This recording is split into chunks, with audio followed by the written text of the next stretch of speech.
Hello, everyone. Welcome to Quantum Recovery. I'm your host, Andia, and today I have a guest. Her name is Jessica Kenny, and she is a health coach certified in integrative nutrition and circadian biology. She studied at the Institute for Integrative Nutrition and also at the Institute of Applied Quantum Biology, or what was formerly known as the Quantum Biology Collective. And she's just really passionate about all things circadian rhythm and holistic health. And she helps women all over the world restore their circadian rhythm and live a more holistic life through the education and implementation of topics that we discuss on this podcast. Things like light, electromagnetic frequency, sleep, hydration, emotions, and all those things. And she lives in the I think it's pronounced Sonoran Desert. So, Jessica, is there anything you'd like to add to what you do? Yeah, that all sounds great. I am first and foremost a wife. I'm actually a new wife, so I just recently got married. But I secondly love taking care and guiding women to be their most holistic self. And yeah. Awesome. Amazing.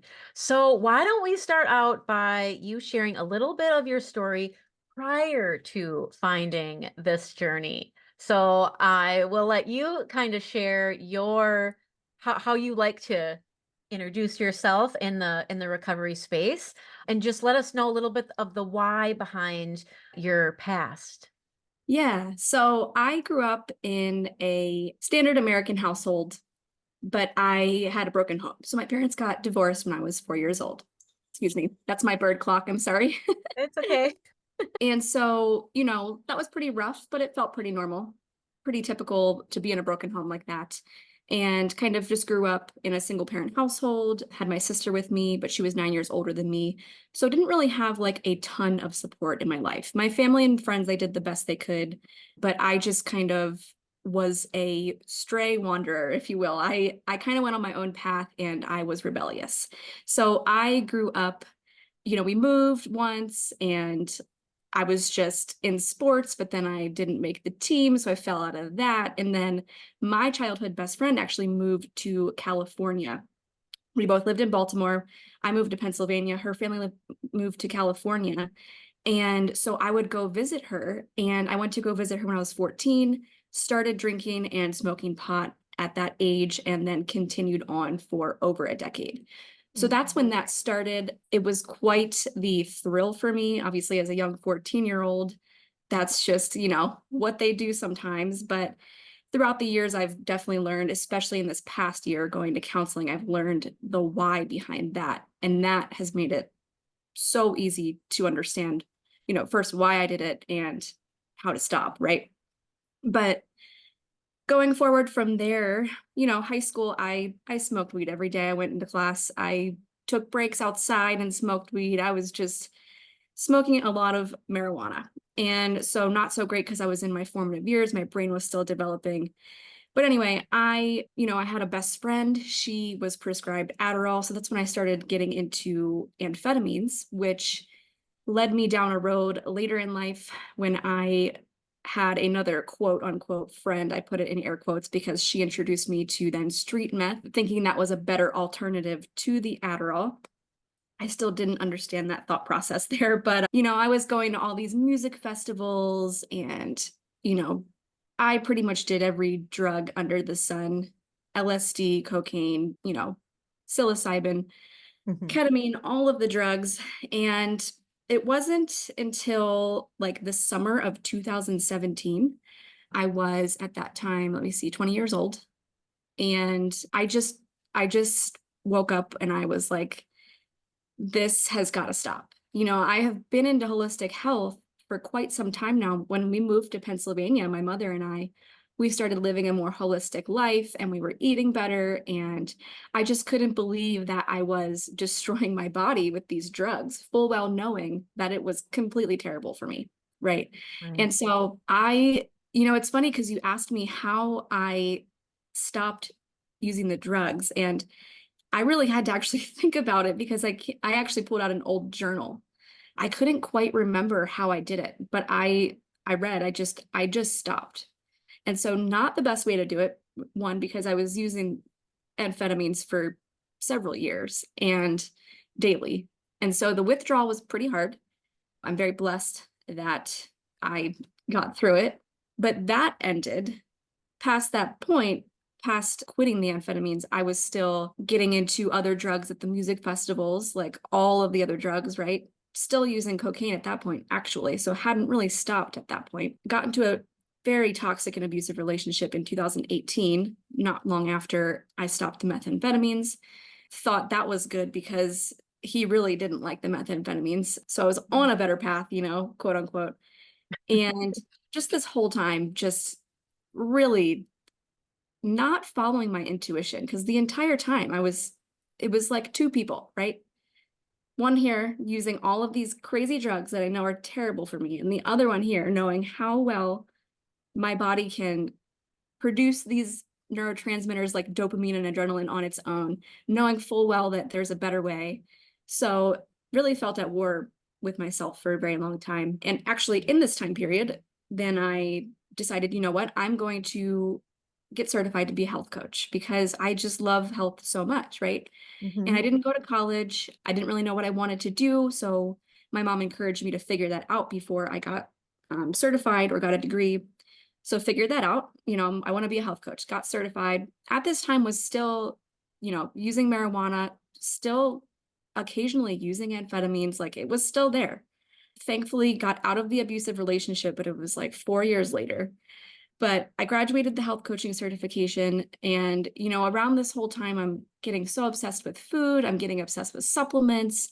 I'm thinking, man, if I just change my diet and I'm going to stick to this workout plan and I'm going to do all these things. And it definitely moved the needle a little bit. I won't deny that. But it wasn't until I found the applied quantum biology. Is that what they're calling it now? Institute of Applied Quantum Biology. Yeah. It wasn't until I found them through, actually, it was my mineral balancing practitioner. So I got really into that for a few years, got on a heavy metal detox, and that was great. I'm not going to deny that either. That was pretty good for me, considering all of the abuse I had put my body through with all of these hard drugs. I just couldn't imagine for one, the toxicity of the substances, but two, the deficiencies I was then acquiring from the drugs. So that also moved the needle, right? And so through my practitioner, I actually found Carrie Bennett. Then I went through the program, got certified in quantum biology. That is when everything happened. Like that's when, you know, I I finally realized this is how my body is going to repair from all of these years of abuse.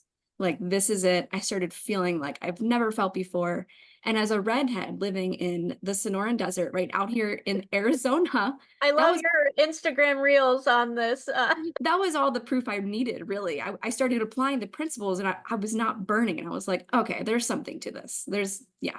Yeah. So that's pretty much, yeah, that's the way it all went down. And I'm going to tell you the truth. The biggest thing for my recovery, because even after all of that, I was still using marijuana. I was still occasionally, dabbling in Yeah, things like what's that psilocybin. time frame? Like from when you were a coach to the getting certified in applied quantum biology. Give people a idea. Yeah, I started the health coaching certification in early 2021. So I think February. And then I graduated the QBC in March of 2022. Okay. Yeah. All right. So it was Okay, not sorry, long go after. on.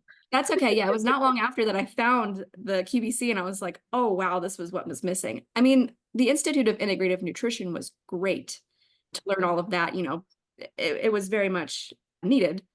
But yeah, so what really actually helped me, not use these substances anymore was finding my now husband. He really was the accountability that I needed to finally let go. I mean, it was very far and few in between the times where I was using substances. I mean, months would go by, in between.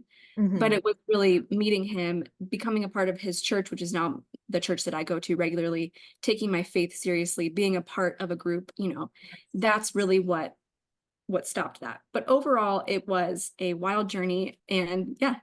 Yes, community is key. I always sing the praises of community. Like community is key. Whatever community that you can find, that layer of accountability, we so need it. We're very similar in our stories that, we didn't get like a formal treatment, right? And so we go through these early post-acute withdrawal symptoms, and we no one teaches us what those are. So we're going through all these as we heal. And I think that it's so beautiful how you're like, you intuitively knew you had cognitive dissonance going on. That was something that was happening to me too. So yeah, very, very similar path in that way. So to what I guess what I want to ask next is, what are the most profound quantum practices? So I have explained on this podcast before to our listeners about sunlight and the importance of that and like the big needle movers, but from your perspective, like, and now how your journey was laid out, like you just mentioned that heavy metal detox was good for you, and some of these things, they were definitely needed and you felt differences. But from the quantum perspective, what were those big needle movers for you? Improving my sleep, yeah, was the biggest one because I had abused amphetamines for so long, and even prior to that too. But I just spent so many nights going to sleep at 4 a.m., like consistently. Yeah. And so, but it was funny because I was going to sleep at 4 a.m. and waking up at 11 or noon, or, whatever time frame it was, I was still sleeping 8 hours. And I was like, oh, I'm good because I'm sleeping the recommended 8 hours. But it wasn't until I shifted that the proper time and started getting deep restorative sleep, that was really like the biggest thing for me. Yeah. And how did that happen?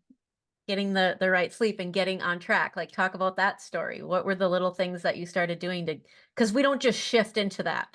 Well, it's funny because at the time I was living with my grandmother here in Tucson. I came out here to help her actually and another family member, so I was living with them.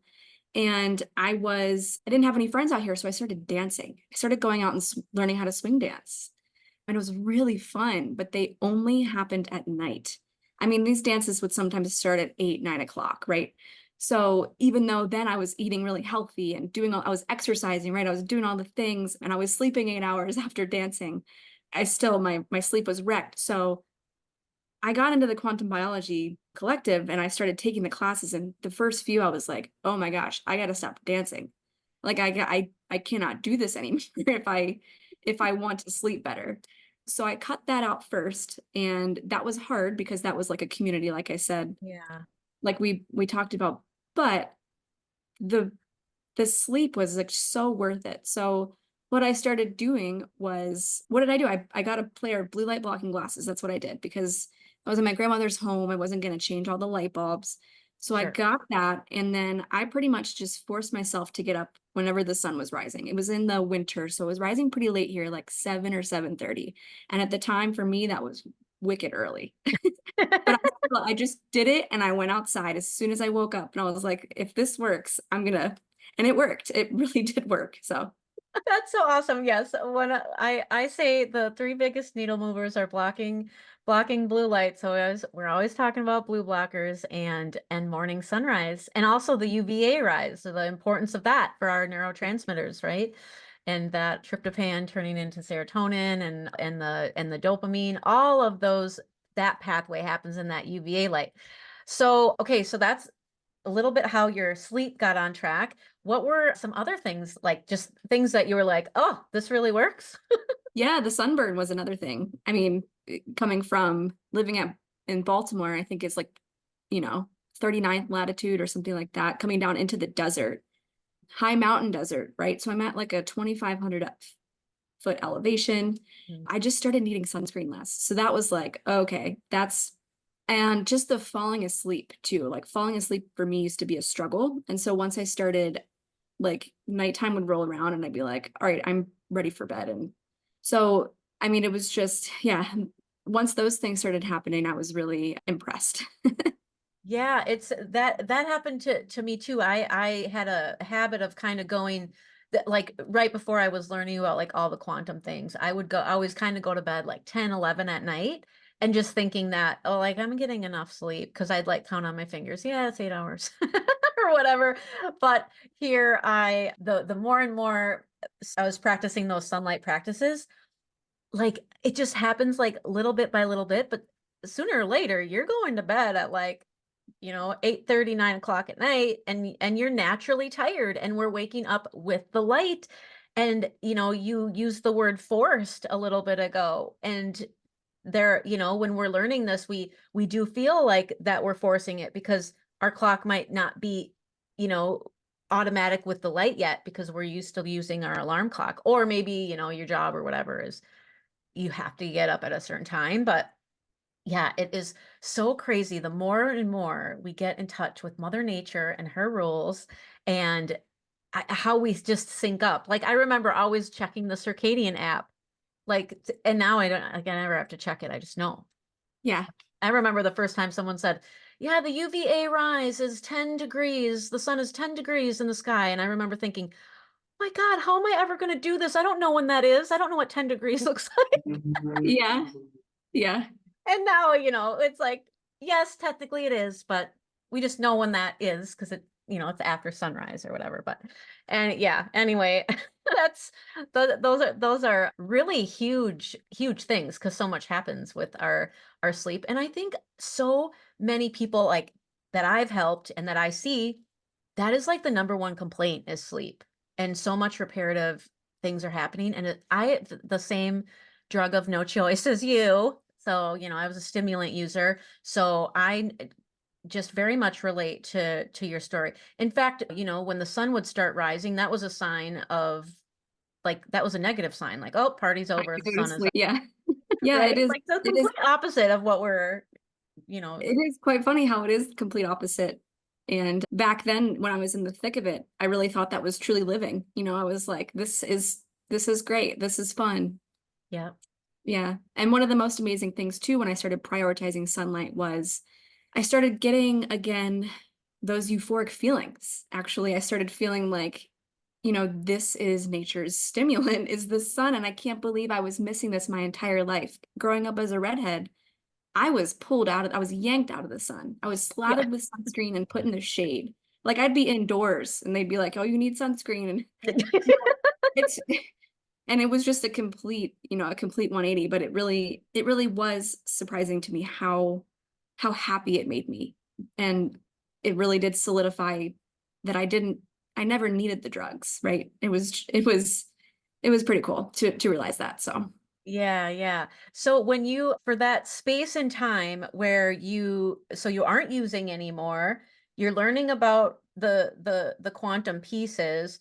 Like, can you share a little bit about what were some of the symptoms you were feeling? Like, the sleep piece you knew corrected, the anhedonia you just to where we don't really feel anything, and we have this like we don't think it's ever coming back.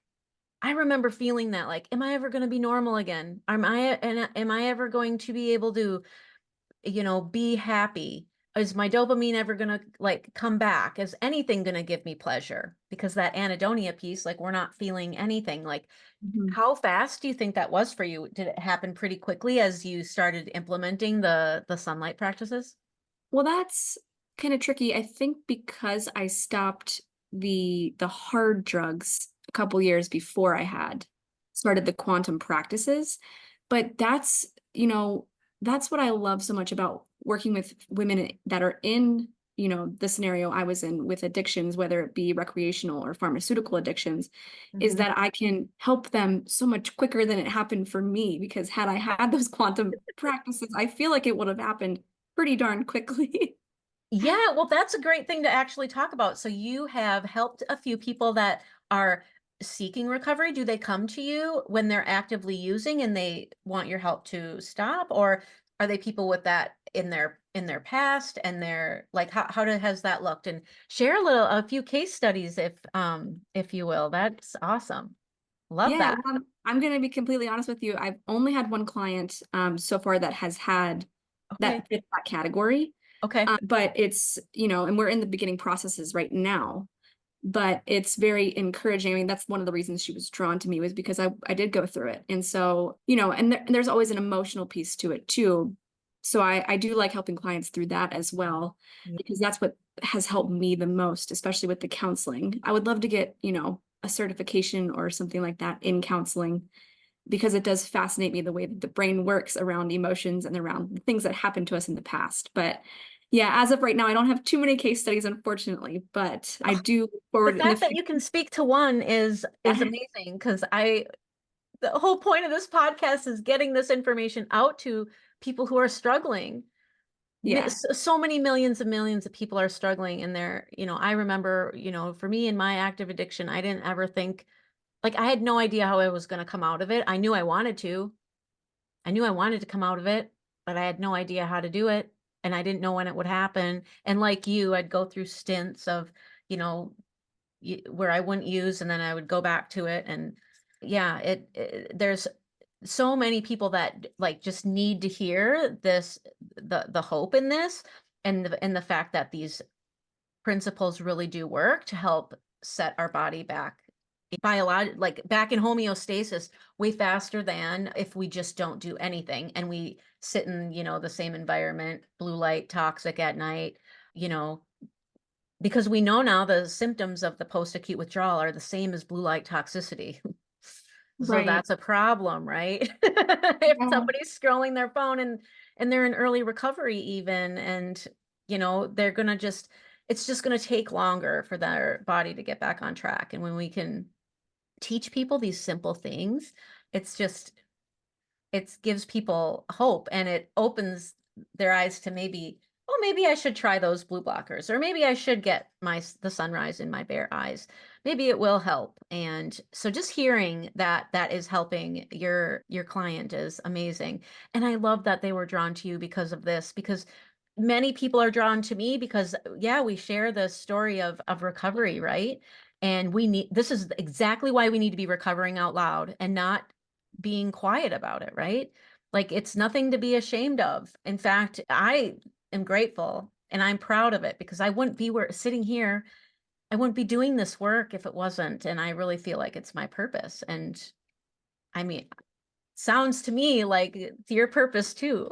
yeah, I think it's really beautiful that there's practitioners like us focusing on circadian rhythm and light in this field, Yeah. because yeah, like you said, I mean, even so when you're in the recovery space and you're trying to recover, you know, from addiction and from substance abuse, well, we can consider artificial blue light a substance that we can get addicted to, right? So it's like if we don't have that piece of the puzzle, I think a lot of times what end up happening to somebody is they just swap it for a new addiction, which is seen as not an addiction, right? Your phone or computer games or video games or, you know, blue light, essentially. It's a cross addiction, 100%. Yeah. Yeah. So for those not familiar with that term, cross addiction, just spoke to a bunch of them. So when we're in early recovery, especially, we will go try to seek that same kind of dopamine rush through other things, whether it's shopping, porn, sex, blue light, internet, video games. Like there's all sorts of things that we will seek something outside of ourselves to bring us back to that place that we actually scientifically we know we can never feel like we did that first time we ever got high. It'll never be like that again. And yeah, it's blue light is absolute. I love that how you put that technically, yeah, it is a substance. That concentrated blue light is very stimulating and it prevents our dopamine receptors from being sensitized and they just stay desensitized, which is not what we want. The Yeah. opposite direction we want to go. Yeah. So awesome. Well, is there any other things that you feel would be helpful to share with people that are, whether they're struggling or if they're in long-term recovery? Because we're both considered people in longer term recovery. And I know I wasn't feeling the greatest in long-term recovery. And when I found the Quantum Biology Collective, I, kind of like that's where our stories match, but I was further into my recovery at that point.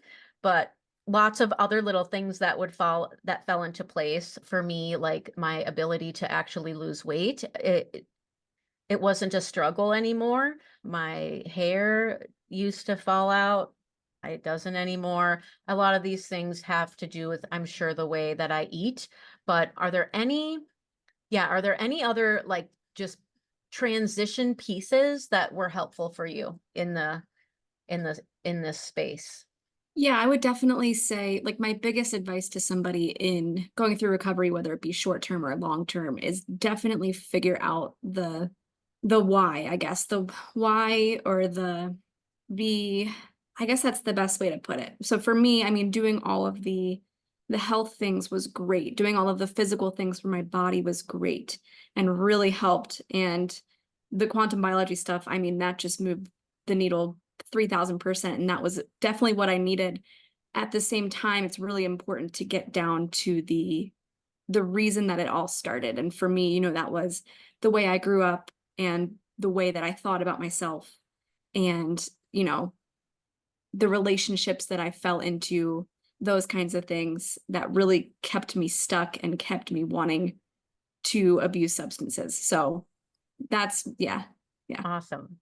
All right. Well, the last question I had was kind of that same thing I just asked you, only worded a little bit differently. So would there be just any parting words of wisdom that you'd like to share to Yeah, I leave guess people? I would just say just stick with it. It seems hard at first. Coming from me, I was a complete night owl, but it is like incredibly impossible. If you stick with it, block that blue light at night, get some blackout curtains, wake up at sunrise consistently for a few weeks, it will get better. Awesome. Well, Jess, thank you so much for your time today. There is no doubt that this is going to inspire people to explore and continue taking on some of these practices as habits and connecting with nature. And that's what it's all about. So thank you everyone for listening. We will see you next time. Drink water. Thank you so much for listening. I hope you found value in this information. And if you did, please share it. Another way to support the podcast is to leave a 5-star review. If you want to connect, you can message me on Instagram or email me at andiaray@outlook.com. And remember, drink water.